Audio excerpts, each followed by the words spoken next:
So, we are gonna go through some Reddit posts. I am actually starting to get my shit together after 2 years of an unproductive mess. About to set up an appointment to get teeth fixed.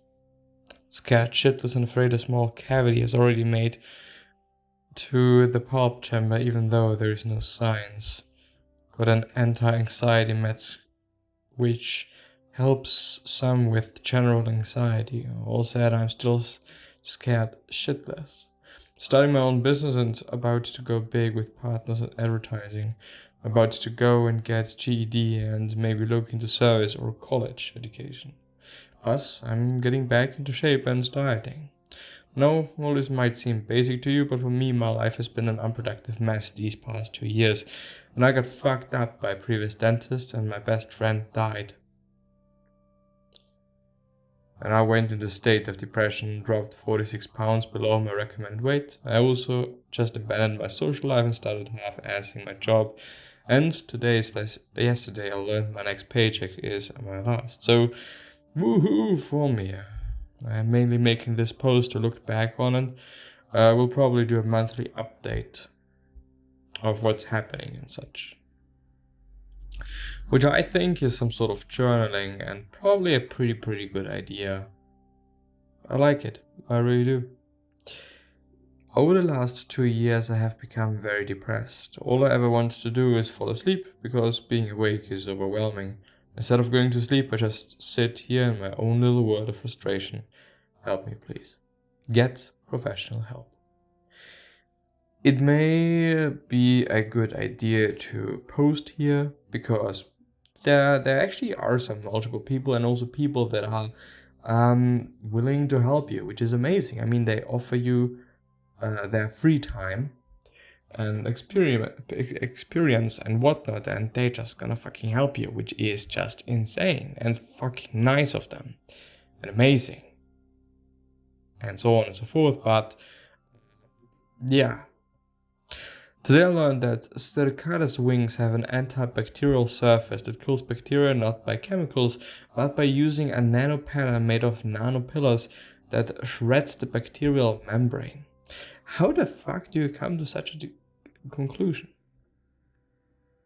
Yeah, we'll probably be observing them and whatnot, but I would actually like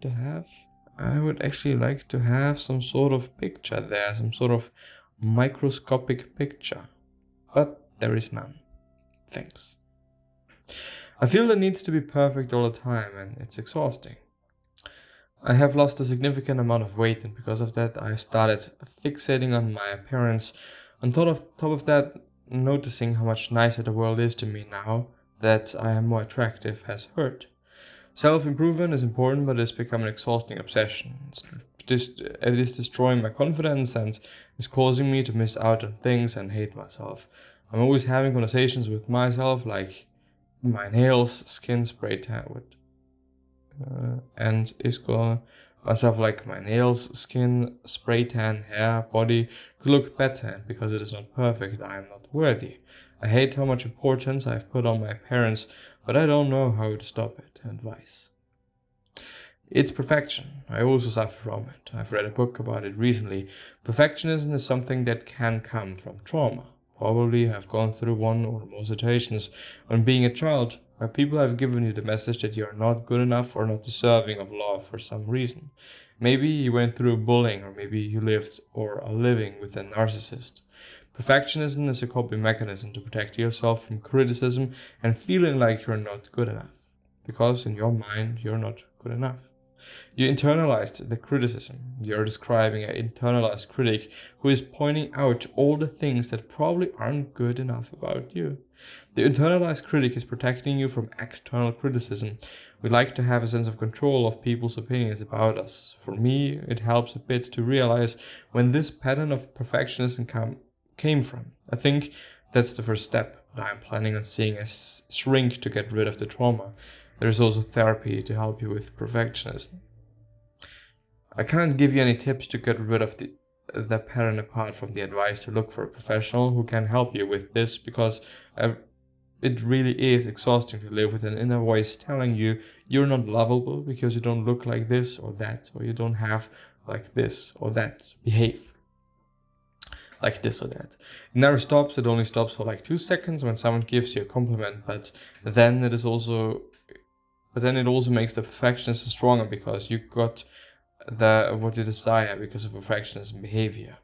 We should learn to love ourselves no matter what, and most importantly, we should expect of people to accept us for who we are, or learn to not give a fuck about people. But believe me, I know how difficult it is to just not care about people's opinions. That is why I suggest to look for a psychiatrist. Sorry for bad English, it is not my language. Why do people always point that out? Like, it's not important, and most often it's actually really, really fine. And when your English is off, people can't tell. Never underrate yourself.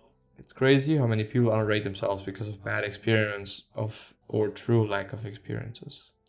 Well, yeah, that's true. We're capable of quite some things, I gotta have to say that. I really don't know how to say it, but help. This year really breaks me. Almost 90 comments on that one. That's amazing. This year really breaks me. For the past decade, I've been holed up in my bedroom. I recently discovered I've been emotionally neglected by friends, church, and even family.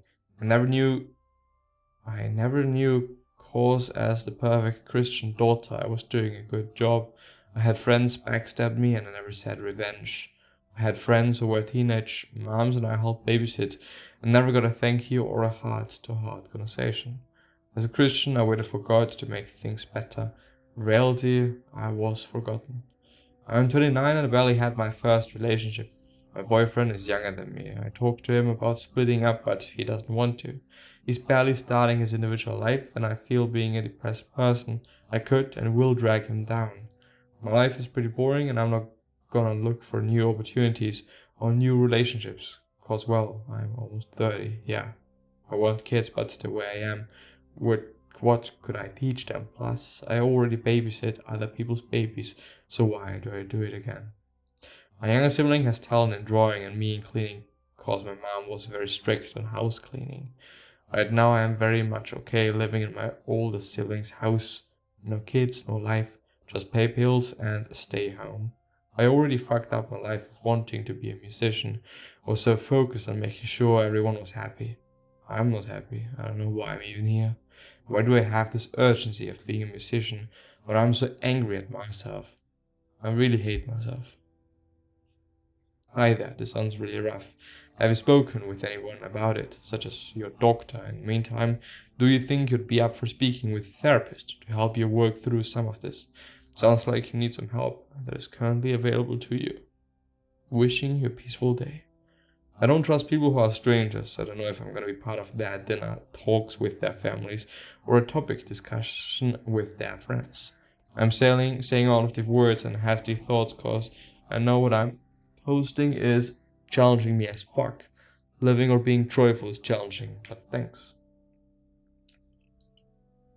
My therapist made me feel so much better, assuring me that my issues were extremely common. Continued until I believed that and began to understand the science behind panic attacks. I honestly was terrified to go to therapy, but came to enjoy sharing deep parts of myself. You'll know if you can't trust them, your gut will tell you. But what if it changes everything? I don't want us to beat a dead horse here.